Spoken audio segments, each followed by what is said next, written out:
Over a century ago, fasting was hailed not only as a means of combating cerebral lassitude, but also for the prolongation of healthy longevity.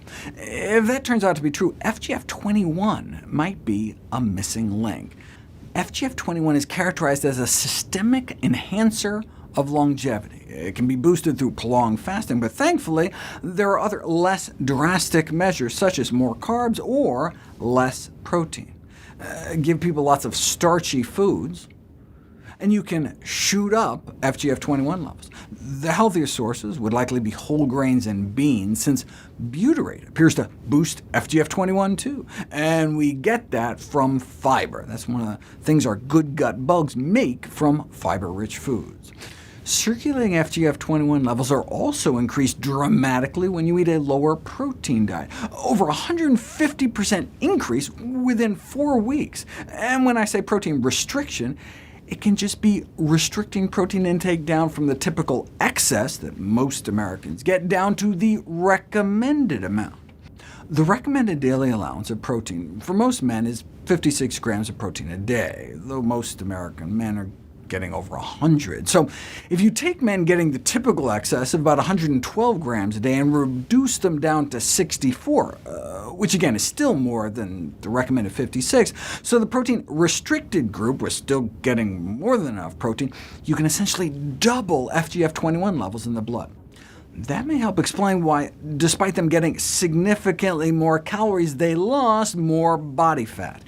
How can you eat 300 more calories a day and still lose 2 more pounds of straight body fat? By just bringing your protein levels down to normal levels. Right?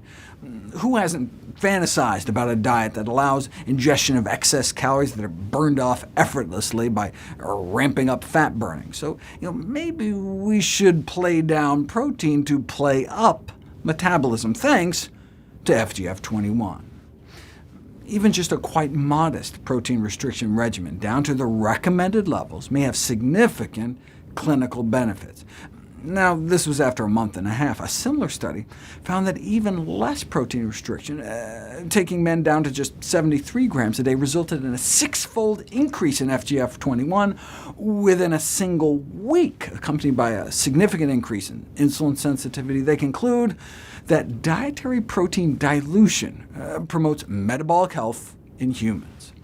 Evidence suggesting that a lower protein intake is positively associated with increased health, survival, and insulin sensitivity has continued to mount, but we weren't sure exactly how. But maybe FGF21 provides an explanation. Interestingly, studies were feeding people 9% calories from protein, which is about what the Okinawans were getting when they were one of the healthiest, longest-living populations in the world. You may remember my videos on methionine restriction to both fight cancer and as a life extension strategy. Methionine is an amino acid found predominantly in animal proteins, and so one could achieve methionine restriction by cutting down on animal foods.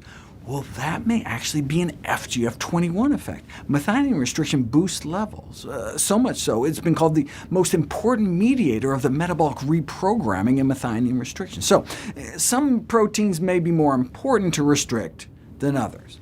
The highest methionine levels are in meat. Legumes, which are beans, split peas, chickpeas, and lentils, have about 3 times less methionine than meat.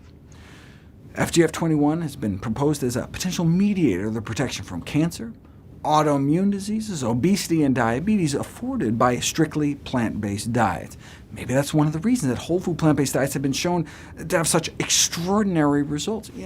Take Dr. Esselstyn's work, for example, showing that the #1 killer of men and women can be largely halted or reversed, and the risk of heart attack almost eliminated with the help of a whole food, low-fat, vegan diet. This benefit can't be attributed solely to cholesterol reduction, since we have these new powerful cholesterol-lowering drugs now that can force cholesterol levels as low as healthy eaters, but appear to have less effect. So the market benefits reported by Esselstyn evidently reflect a variety of protective mechanisms associated with a whole food plant-based diet, and FGF21 may be one of those mechanisms. So it's not just the fat and cholesterol, but the quality and quantity of protein that may also be playing a role. But there's never been a study to see whether vegans do indeed have higher levels of FGF21 until now. I'm glad I didn't just pass on the study based on the title.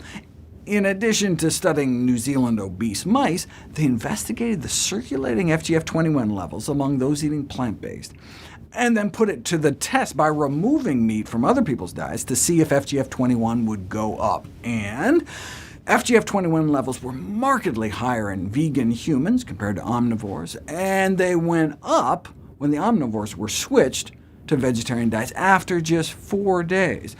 And not just a little. FGF21 levels increased by 232% before and after just 4 days free of meat.